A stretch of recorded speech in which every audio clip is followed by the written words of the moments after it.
मेरे प्रिय परिवारजनों, नमस्कार। प्रधानमंत्री नरेंद्र मोदी ने स्वतंत्रता दिवस के मौके पर लाल किले से अपने भाषण में कहा, देश के लोकतंत्र में एक बीमारी आई है, परिवारवादी पार्टी। इनका एक ही मंत्र है, परिवार को, परिवार के लिए और परिवार के द्वारा। और देश के विकास के लिए जरूरी है कि इनसे मुक्ति मिले। बिल्कुल सही कहा मोदी जी आपने, मुक्ति मिलनी भी चाहिए। और इसके लिए प्रधानमंत्री नरेंद्र मोदी जी को जब भी मौका मिलता है परिवारवाद पर तंज कसने से नहीं चूकते। 2014 के लोकसभा चुनाव में सबसे पहले उन्होंने अपने भाषणों में शहजादे और परिवारवादी जैसे तीरों से विपक्ष को छलनी कर दिया था। और सच तो ये है दोस्तों कि इन्होंने विपक्ष का परिवारवाद इतना बताया कि आपको याद हो गया और आप भी बस यही लाइनें दोहराने लगे। आपको गांधी परिवार के बेटे बेटी का विकास करना हो तो फिर कांग्रेस को वोट दीजिए। आपको मुलायम सिंह जी के बेटे का भला करना है तो फिर समाजवादी पार्टी को वोट दीजिए। अगर आप लालू परिवार के बेटे बेटियों को उनका भला करना चाहते हो तो आरजेडी को वोट दीजिए। आपको शरद पवार जी की बेटी का भला करना हो तो आप एनसीपी को वोट दीजिए। आपको अब्दुल्ला परिवार के बेटे का भला करना हो तो आप नेशनल कॉन्फ्रेंस को वोट दीजिए। आपको करुणानिधि जी के बेटे बेटियों पोते पोतियों का भला करना हो तो डीएमके को वोट दीजिए। आपको के चंद्रशेखर राव की बेटी का भला करना हो तो आप बीआरएस को वोट दीजिए। लेकिन मेरी बात ध्यान से सुनिएगा। लेकिन क्या आपको पता है कि आप जानते हैं कि जिस परिवारवाद का विरोध भाजपा हर जगह करती है वही भाजपा का परिवारवाद, जी हाँ, वही परिवारवाद भाजपा की जड़ों में शामिल है। भाजपा में परिवारवाद की लिस्ट यूँ तो काफ़ी लंबी है, लेकिन एक झलक तो हम आपको दिखा ही सकते हैं। आगे बढ़ने से पहले इस वीडियो को लाइक करें, शेयर करें और अगर पहली बार आप जनता की आवाज़ न्यूज़ चैनल को देख रहे हैं तो चैनल को सब्सक्राइब भी करें और घंटी ज़रूर बजाएं, चैनल की भी और सरकार की भी। आज की नेशनल मीडिया के मुकाबले में जनता का साथ दीजिए, उसकी ताकत बनिए, जनता की आवाज़ बनिए और हो सके तो इसके लिए हमारे चैनल को ज्वाइन भी कीजिए। लाल किले की प्राचीर से दूसरे के दाग तो आपने बता दिए मोदी जी, कभी अपने ऊपर भी नज़र डाल लिया कीजिए। क्या बीजेपी में परिवारवाद है या नहीं, या इस परिवारवाद पर बीजेपी में कोई और स्कीम काम करती है? तो आइए शुरू करते हैं भारत दर्शन, माफ कीजिए बीजेपी का परिवारवाद दर्शन। सबसे पहले शुरुआत करते हैं नरेंद्र मोदी जी की कैबिनेट से, क्योंकि हो सकता है कि मोदी जी का ड्रोन या दूरबीन से सिर्फ दूर का दिखता हो, पास का कुछ दिखाई ना देता हो। और मोदी जी की कैबिनेट में उनके कई ऐसे मंत्री हैं जो खुद पॉलिटिकल बैकग्राउंड से आते हैं या यूँ कहूँ परिवारवाद से आते हैं। सबसे पहले बात करते हैं राजनाथ सिंह की। उन्होंने अपने पॉलिटिकल कैरियर में कई मुकाम हासिल किए, लेकिन उनके बेटे पंकज सिंह उनकी कामयाबी के सहारे आगे बढ़ते दिखे। पंकज सिंह उत्तर प्रदेश बीजेपी के महासचिव हैं और नोएडा से विधायक। वैसे राजनाथ सिंह इस बारे में कहते हैं कि उनका बेटा 2002 से बीजेपी का कार्यकर्ता के तौर पर काम करता आ रहा है और 15 साल से मेहनत करने के बाद 2017 में पंकज को टिकट दिया गया। यहाँ खानदानी राजनीतिक परिवारवाद चल रहा है, लेकिन मोदी जी इस परिवारवाद का जिक्र कभी नहीं करते। खैर, ये भी हो सकता है कि कोई भी कर्मठ कार्यकर्ता उन्हें पूरी विधानसभा में मिला ही ना हो।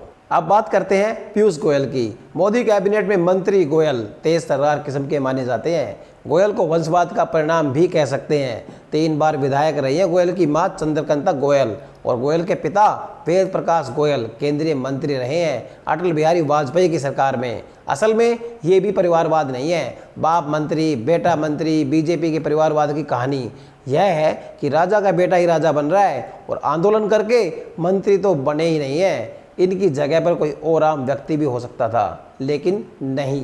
दोस्तों आगे बढ़ते जाइए और सच सुनते जाइए। अब बात करते हैं निर्मला सीतारमण की।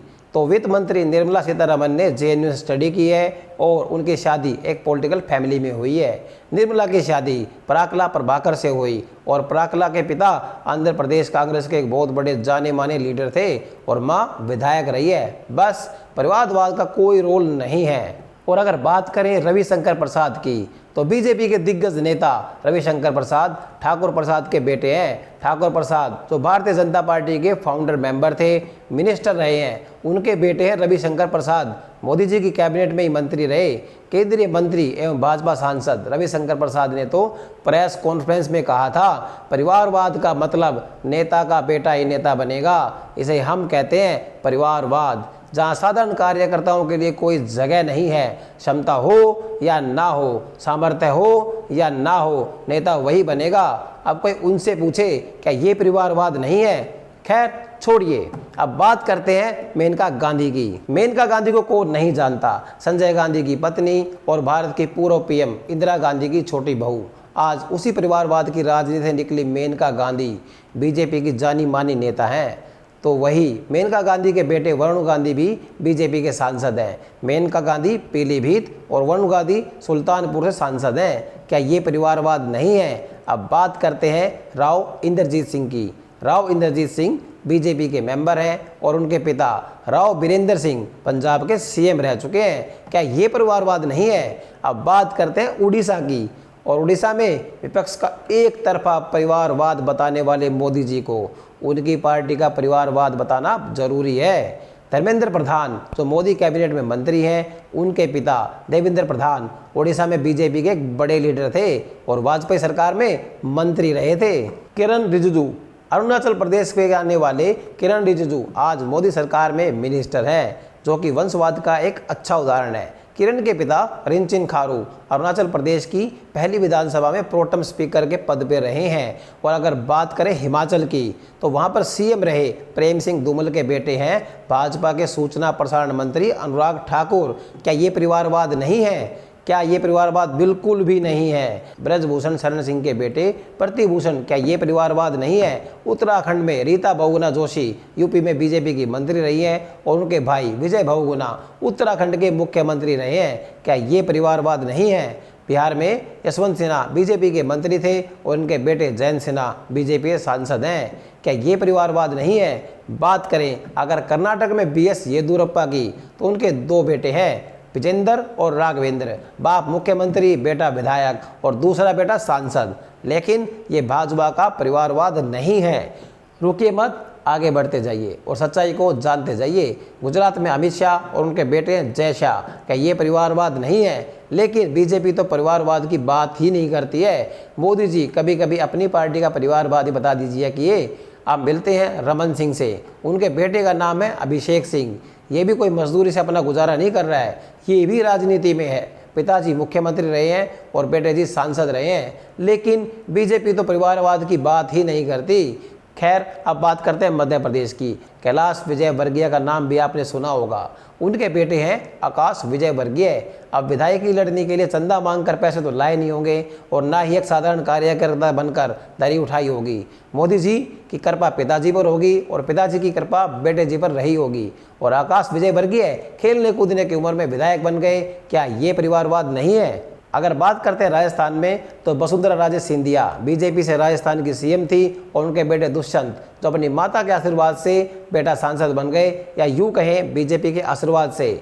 महाराष्ट्र में गंगाधर फडणवीस कौन है? मोदी जी, आपका नाता तो हर प्रदेश से रहा है और आप बता सकते हैं कि गंगाधर फडणवीस कौन है। गंगाधर फडणवीस ने परिवारवाद करके देवेंद्र फडणवीस को राजनीति में उतारा। फिर फडणवीस साहब महाराष्ट्र के सीएम बने और आज डिप्टी सीएम है। तो शास्त्रों और पुराणों में इसे ही परिवारवादी कहा गया होगा। लेकिन पढ़े कौन? प्रमोद महाजन भाजपा सरकार में केंद्रीय मंत्री थे और बेटी पूनम महाजन भाजपा से सांसद है। महाराष्ट्र में गोपीनाथ मुंडे केंद्र में बीजेपी से ही मंत्री थे और पंकजा मुंडे भी भारतीय जनता पार्टी से विधायक हैं। इसको क्या कहेंगे, परिवारवाद या राष्ट्रवाद? बिहार के पूर्व मुख्यमंत्री भागवत झा आज़ाद के बेटे कीर्ति आज़ाद भाजपा से सांसद हैं। लालजी टंडन के बेटे गोपाल जी टंडन देवरिया से भाजपा के विधायक हैं और योगी सरकार में मंत्री हैं। लखीराम अग्रवाल के बेटे अमर अग्रवाल छत्तीसगढ़ में चिकित्सा एवं स्वास्थ्य मंत्री हैं। पूरे भारत में बीजेपी के परिवारवाद के दर्शन करने के बाद अब बात करते हैं देश की राजधानी दिल्ली की, जहां भी बाकी भारत की तरह बीजेपी में परिवारवाद का नामो निशान नहीं है। अगर बात करें साहब सिंह वर्मा की, तो बीजेपी की तरफ से दिल्ली के सीएम रह चुके हैं और उनके सुपुत्र प्रवेश शर्मा बीजेपी से ही सांसद हैं। क्या कोई आम आदमी, क्या करोड़ों दिल्ली वासियों या भारतवासियों में से कोई भारतीय जनता पार्टी से चुनाव लड़ने के लिए मिला ही नहीं? और दिल्ली में चरतीलाल गोयल को तो जानते ही होंगे आप, बीजेपी के बड़े लीडर थे और दिल्ली विधानसभा के पहले स्पीकर थे। इनके बेटे हैं विजय गोयल, भारतीय जनता पार्टी की सरकार में मंत्री रहे और भाई अपनी नेतागिरी चमका रहे हैं। और ये लिस्ट ऐसे ही बढ़ती जाएगी। बीजेपी परिवारवाद की लिस्ट बहुत बड़ी है, हर जिले से 2 या 4 नेता उसमें जोड़ने की ज़रूरत है। भाजपा के लोग परिवारवाद पर बहुत बोलते हैं, जबकि खुद अपने अंदर झांक कर नहीं देखते। विडंबना यह है कि पीएम मोदी एक और परिवारवादी पार्टियों पर हमला बोलते हैं, दूसरी ओर राज्यों में ऐसी पार्टियों से गठबंधन की मजबूरी है जिनका वजूद ही परिवारवाद पर टिका हुआ है। राजनीति में जाति और वोट एक ऐसा फैक्टर है कि जो बीजेपी को चाहे अनचाहे परिवारवादी पार्टियों से गठबंधन के लिए मजबूर करता है। और सबसे मज़ेदार बात यह है दोस्तों कि भाजपा ने परिवारवाद की अपनी एक नई परिभाषा गढ़ ली है। जब उसको याद दिलाया जाता है कि राजनीतिक परिवारों के अनेक लोग उसकी अपनी पार्टी में हैं, तो वह बताती है कि वे अध्यक्ष नहीं हैं और ना ही पार्टी की कमान उनके हाथ में है। अपने को अलग दिखाने के लिए भाजपा ने नेताओं को परिवार में एक ही टिकट देने का नियम भी बनाया है। अब आपको बताते हैं इस परिवारवाद के नारे के पीछे का सच। असल में बीजेपी का कांग्रेस के परिवारवाद का विरोध करना तो एक बहाना है, क्योंकि उसको पता है कि राज्यों में उन्हें क्षेत्रीय दलों से ज़्यादा कड़ा मुकाबला करना है, जिसकी कमान एक परिवार के हाथ में है। जैसे बिहार में लालू परिवार, उत्तर प्रदेश में मुलायम सिंह का परिवार, तमिलनाडु में डीएमके, तेलंगाना में टीआरएस, कर्नाटक में जेडीएस, झारखंड में जेएमएम, महाराष्ट्र में शिवसेना और पंजाब में अकाली दल। सब ऐसी पार्टियां हैं जिनका नेतृत्व एक परिवार के हाथ में है। लेकिन अब बीजेपी ने इन पार्टियों को निपटाने के लिए नए तरीके ढूंढ निकाले हैं। एक तरीका पार्टी की कमान संभालने वाले परिवार में फूट डालने का है, दूसरा तरीका एक परिवार के मुकाबले दूसरा परिवार खड़ा करने का है, और तीसरा तरीका राजनीतिक परिवारों के ऊपर भ्रष्टाचार के आरोप लगाकर उनकी साख बिगाड़ने और कमज़ोर करने का है। हर राजनीतिक परिवार के ऊपर केंद्रीय एजेंसियों की नकेल कसी हुई है, लेकिन किसी को पकड़ में जेल नहीं भेजा जा रहा है। उन पर कार्रवाई के नाम पर, उनके सज़ा दिलाने के नाम पर, जी हाँ, कुछ भी नहीं किया जा रहा है। उन पर कानूनी कार्रवाई के करके सज़ा दिलाने से ज़्यादा उनके कथित कारनामों का प्रचार किया जा रहा है। एजेंसी की खबरें लीक करा कर ये बताया जा रहा है कि अमुक नेता कितना भ्रष्ट है। उस कथित भ्रष्ट नेता को जेल में नहीं डाला जा रहा है, उसकी गर्दन पर तलवार लटकाई जा रही है, चाहे परिवार के सहारे हो या पार्टी तोड़कर, या केंद्रीय एजेंसी के सहारे हो या परिवारवाद के सहारे। भाजपा अपने मकसद में कामयाब हो रही है। आपका बीजेपी के परिवारवाद पर क्या कहना है, हमें कमेंट बॉक्स में कमेंट कर जरूर बताएं, और बाकी खबरों के लिए देखते रहिए जनता की आवाज़। नमस्कार।